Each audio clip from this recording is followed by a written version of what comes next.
Hi, this is Chloe here at Inner Whispers. Today I'd like to try something a little bit different, a concurrent review of two decks which are complementary companion decks.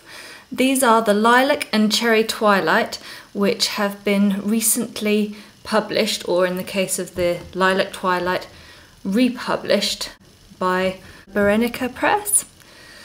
So they come, both decks together, in this extra thick pack which has a little instructions booklet inside it.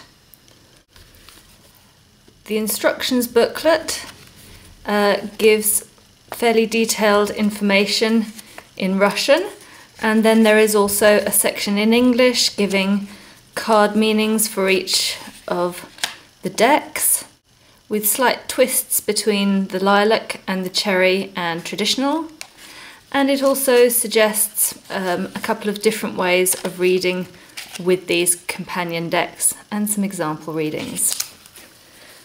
As for the decks, the Lilac Twilight has an extra card, the Fortune Teller card, and in both decks you have this kind of system where you have the Russian title at the top and the English title at the bottom.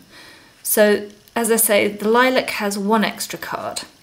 After that though, both decks have the same cards, but with a twist. A female and a male rider riding in different directions. Two types of clover.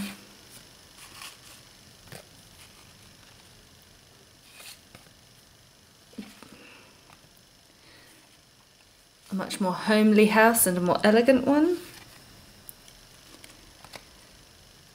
A tree in summer and in winter.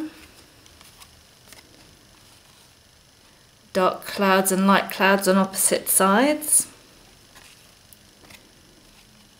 Snakes also facing different directions. And coffins facing the opposite direction.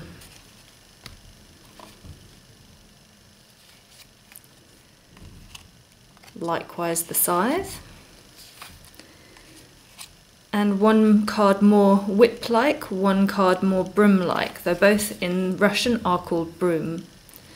We have songbirds versus owls, and a girl and a boy.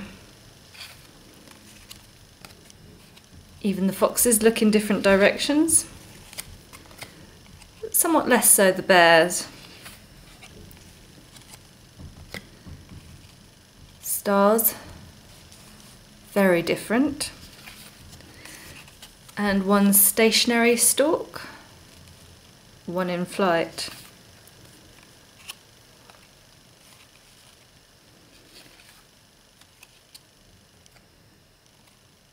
The cherry tower is rather more decrepit, and likewise its garden.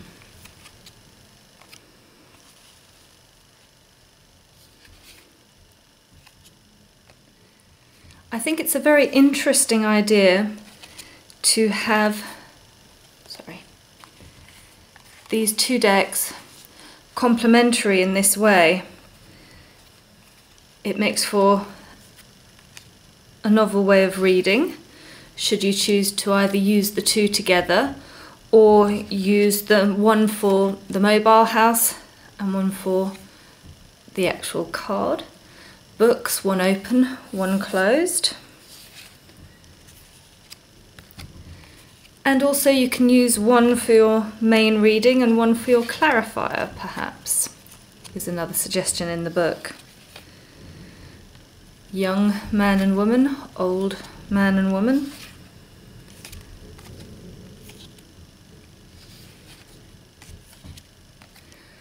So all the cards are very beautiful, fairly clear and obvious in their symbolism. Either would make a good reading deck on its own, I think.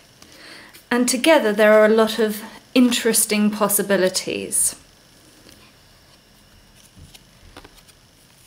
Both sets of cards have the same backs, so that you can shuffle them together, or keep them separate, or combine your favourite version from both decks to create a single deck with exactly the cards that you like, facing the way you like and the genders that you like and so forth. So altogether it's a very versatile and interesting set of decks.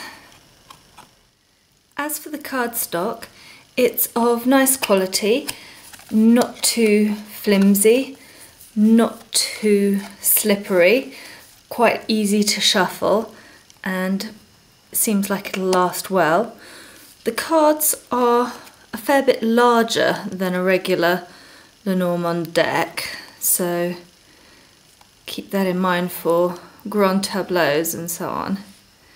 Altogether though, they are very attractive and nicely designed decks, which are easy to read and a pleasure to shuffle. I hope you've enjoyed this review and that you'll come back again soon. In the meantime, please listen to your own inner whispers.